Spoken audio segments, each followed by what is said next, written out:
Bien, bonjour à tous, pour vous retrouver encore une fois. On a le plaisir d'avoir avec nous le président de la Chambre de commerce d'industrie régionale, Monsieur Brun qui est ici, Monsieur Bandano qui est le président de la Chambre des métiers, qui nous rejoint justement dans cette signature de convention, Thierry Lafont qui est directeur régional de l'ADEME, qui est présent avec nous, Chantal Eméou qui est la deuxième vice-présidente déléguée aux entreprises, à l'artisanat, à l'économie de montagne, qui est présidente du pays Serpenson, Ubaye, Durance, président de la communauté de communes de l'Embranais et maire d'Embrun, et qui représente la région aujourd'hui. Et bien entendu, Stéphane Bouillon, qui est le préfet de région Provence-Alpes-Côte d'Azur. Voilà, c'est 5 institutions qui sont présentes, et le préfet qui représente donc l'Adréal et la Directe. 5 institutions qui sont présentes pour déployer la RSE sur notre région.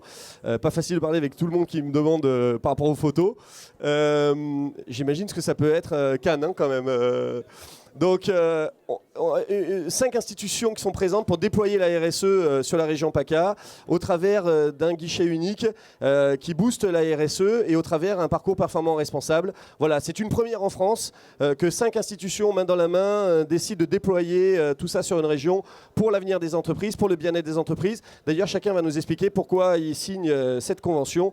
Et je donne tout de suite la parole à Monsieur Brun.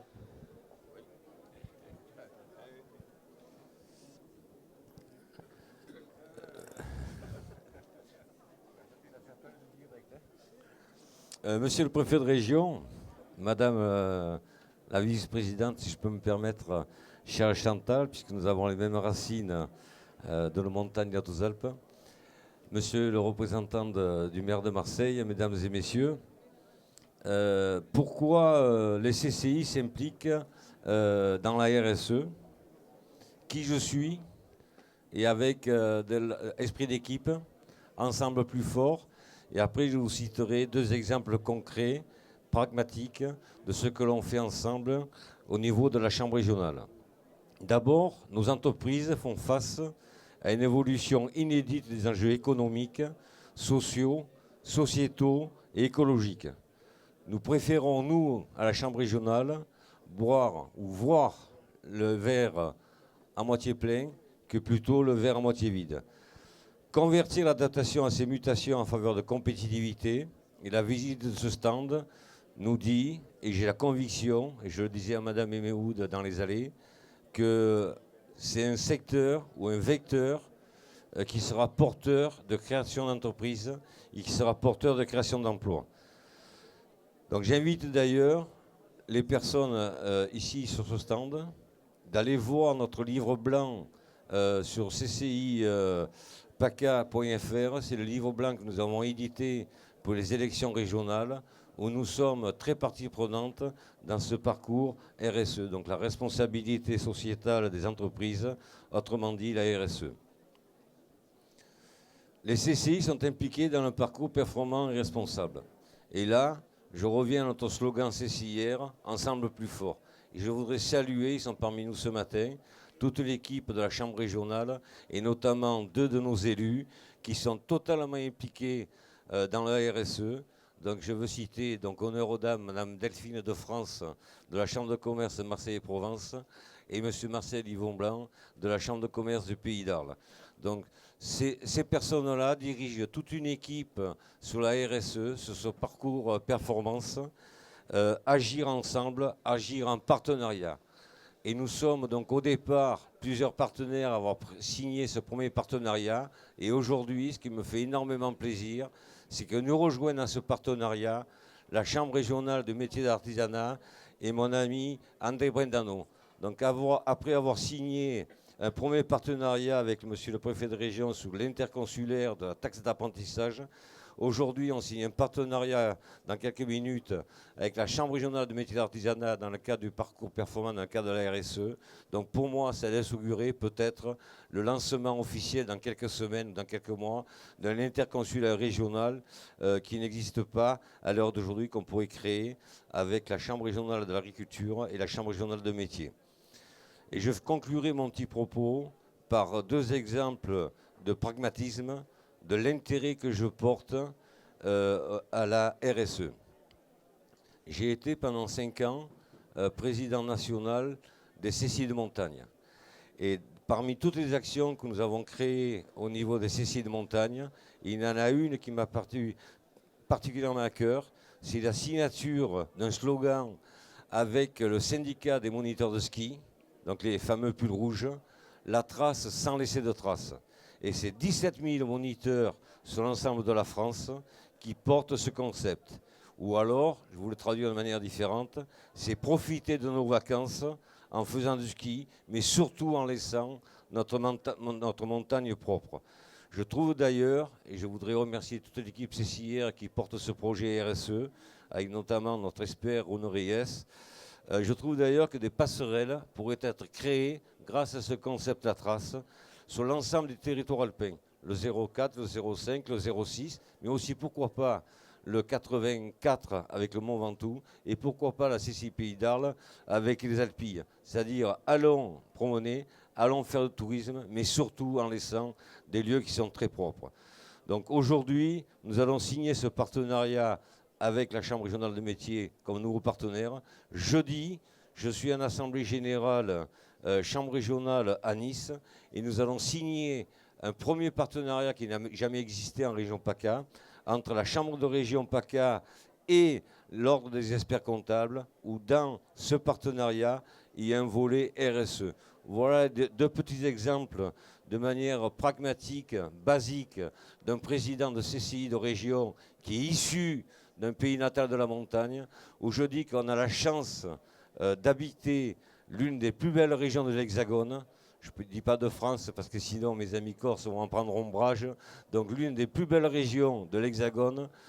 Il faut qu'on soit digne d'habiter cette région qui est vraiment très très belle. Donc la trace sans laisser de traces, je pense qu'on pourrait la dupliquer à grande échelle. Merci de votre écoute. Merci beaucoup. Alors je rappelle juste la consigne, c'est qu'on a à peu près 4-5 minutes chacun, parce que derrière il y a une plénière d'ouverture, il y a tout le monde qui attend. Donc merci à vous. Il en a beaucoup parlé. Bien justement, je lui cède la parole, André Bernano, la Chambre des métiers qui nous rejoint, et ça fait plaisir. Merci. Merci et bonjour à tout le monde. Alors bien évidemment, la Chambre de métiers et de l'artisanat Provence-Alpes-Côte d'Azur est ravie de vous rejoindre. On parle souvent de RSE, mais dans l'artisanat, la RSE, c'était un petit peu comme Monsieur Jourdain. Lui faisait de la prose, mais nous on faisait de la RSE sans le savoir. Parce que de toute façon, ça fait partie de notre ADN. Hein, de toujours, compagnons et nous, c'est exactement pareil. On a les mêmes devoirs, on a le même travail. Donc bien évidemment. Alors, juste pour vous dire que l'artisanat sur la région Provence-Alpes-Côte d'Azur, même si vous le savez, j'aime bien le répéter, c'est quand même 135 000 entreprises, c'est quand même 25 milliards de chiffre d'affaires, c'est à peu près 300 000 actifs et c'est surtout 31 000 apprentis dans ce territoire. Donc c'est quelque chose assez important. Ce sont des entreprises, vous le savez tous, à taille humaine. C'est des entreprises qui sont agiles, qui s'adaptent pour protéger surtout l'environnement. Et puis, ce sont des entreprises où la croissance se réalise, et là, c'est l'important, d'abord et à partir du local, parce que justement, il y a des circuits courts et ce sont des réseaux proches. Et puis, si nous parlons aussi de préserver les ressources, l'eau, l'énergie, la matière, bien évidemment, pour nous, c'est le même enjeu que la maîtrise de nos savoir-faire. Alors l'artisanat, bien sûr, elle redistribue toute sa valeur ajoutée. Et puis, j'ai la faveur de le dire, c'est un petit peu l'artisanat, c'est un acteur de la biodiversité. Pourquoi dire que c'est un acteur de la biodiversité? Parce que l'artisanat, c'est le facteur qui équilibre le développement, justement, économique. C'est un équilibre dans toute cette région et je pense qu'il y a lieu de maintenir la présence de l'artisanat et surtout de toutes ces TPE qui font cette richesse importante dans les savoir-faire, mais dans l'économie locale de la région PACA. Voilà ce que je pourrais dire. Merci. Génial, merci beaucoup pour la concision. Thierry Lafont, directeur régional de l'ADEME. Monsieur le préfet, madame la vice-présidente, messieurs les présidents, mesdames, messieurs. Alors, on est en cours, bien entendu, mais en rappelant quand même un certain nombre de principes. Simplement, on parle de RSE depuis tout à l'heure. Je me permettrai juste d'en faire une petite définition. puisque c'est quelque chose, c'est une méthode finalement, c'est un outil qui permet aux entreprises de décliner le concept de développement durable, avec par rapport à d'autres outils un intérêt majeur qui est de replacer celui-ci au cœur même de la stratégie de l'entreprise au niveau du dirigeant. Et ça, c'est quand même quelque chose d'un outil plus finalement par rapport aux autres outils.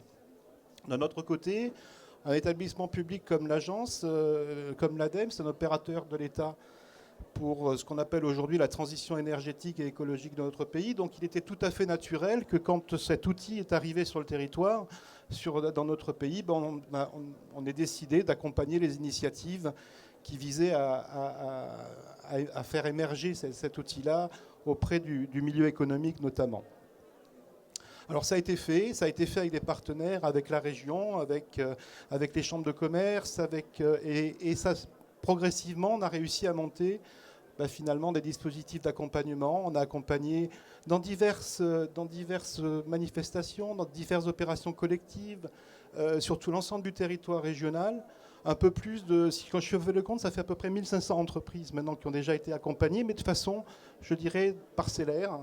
Et nous avons tous ressenti le besoin ces dernières années de finalement réunifier un petit peu tout ça au cours de ce qu'on a appelé le parcours, et ce que vous voyez derrière vous. Ça a abouti en 2014 à la signature d'une convention élargie aujourd'hui à la Chambre régionale des métiers. On en est particulièrement heureux parce que là, finalement, avec la région, l'État, l'ensemble des chambres consulaires pratiquement, on va toucher l'ensemble du tissu économique. Et ça va permettre de relancer, de donner un nouveau souffle à cette démarche, et pour que finalement on arrive à aller encore plus loin dans la performance économique, parce que derrière la notion d'environnement, c'est bien la notion de performance économique qui est en jeu. Je rappellerai juste un chiffre là-dessus.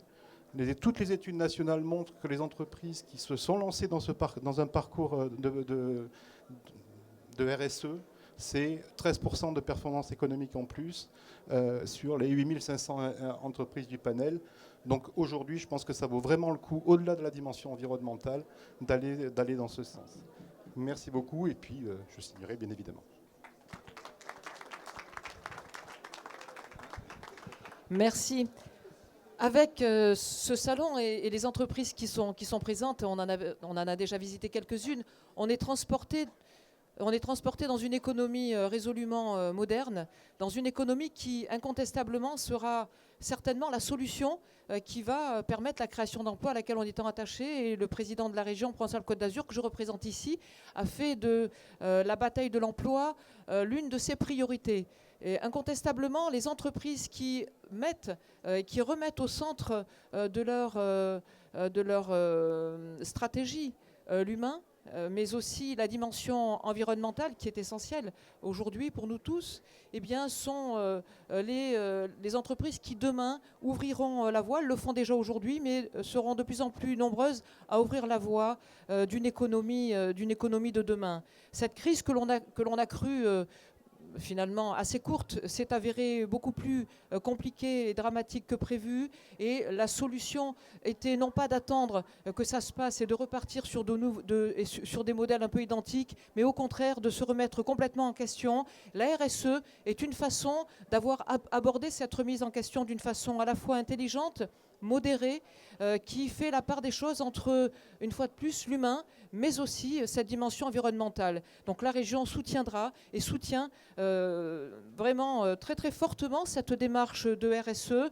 J'en profite d'ailleurs pour remercier toutes les personnes qui, à nos côtés, les partenaires, État, monsieur le préfet bien sûr, mais tous les autres, Chambre régionale de commerce et d'industrie, Chambre des métiers, messieurs les présidents, mais également les collectivités qui jouent le jeu, monsieur le premier adjoint de la ville de Marseille, mais aussi toutes les entreprises, tous les agents qui, à nos côtés, œuvrent aussi pour faire progresser cette dimension de RSE. Il faut la faire connaître, car si elle est donc un peu mieux connue dans le monde économique et dans le monde politique, elle ne l'est pas suffisamment, d'où donc un besoin de communication de plus en plus important pour là aussi arriver à élever le débat et à transporter, à mettre dans le train de cette belle aventure toutes celles et tous ceux qui n'attendent qu'un geste, qu'un signe de notre part. Il faut tous y aller. Merci. Il faut se mobiliser. Merci beaucoup, et que ça fait plaisir d'entendre des discours qui viennent du cœur et qui semble bien à l'intérieur, quoi. Voilà. Stéphane Bouillon, préfet de région, merci beaucoup d'être avec nous et de signer cette convention et d'être parmi nous lors du forum. Je signe effectivement au nom de la DREAL, l'administration qui s'occupe de l'environnement, et de la DIRECT, celle qui s'occupe du travail et de l'emploi. Et si j'insiste sur cet aspect-là, c'est que souvent on voit ces administrations comme édictant des normes, des règles, des empêcheurs de travailler en rond.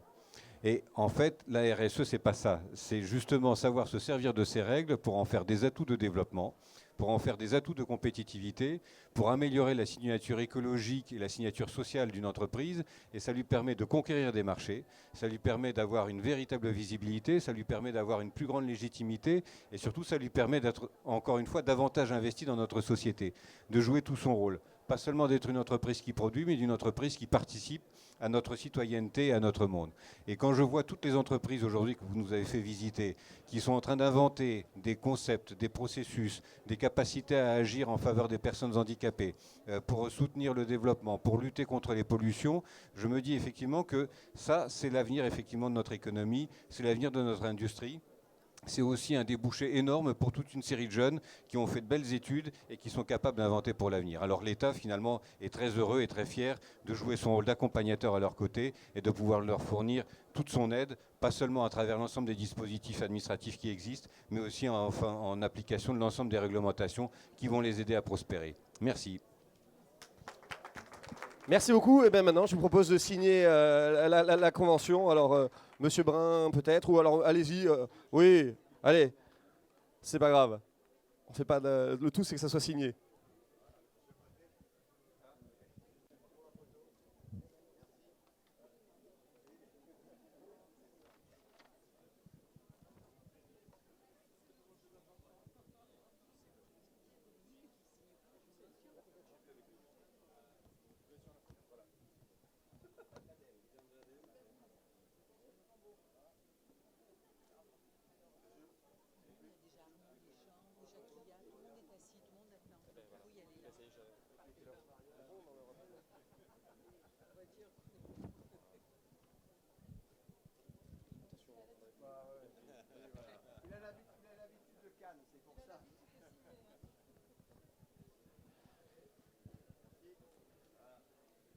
Merci à tous, et puis merci à la ville de Marseille aussi d'être présent avec nous, à Dominique Tian d'être venu. Merci. Je vous invite à nous retrouver justement. Là, on a vu la convention pour la déployer. Maintenant, on va rentrer dans le concret. Votre entreprise sera où dans 3 ans? Rien que ça. On vous donne rendez-vous tout de suite dans la salle Callelongue pour la plénière d'ouverture avec Arnaud Deschamps, directeur général de Nespresso, avec David Le Glenner, qui est membre de la prospective du Centre des jeunes dirigeants, avec Hélène Valade, qui est présidente de la plateforme nationale de la RSE et directrice de Suez, et avec Emery Jacquilla, qui est président de la CAMIF. Voilà, ça commence maintenant avec Stéphane Bouillon et Chantal Améou en ouverture. Ça commence maintenant. À tout de suite.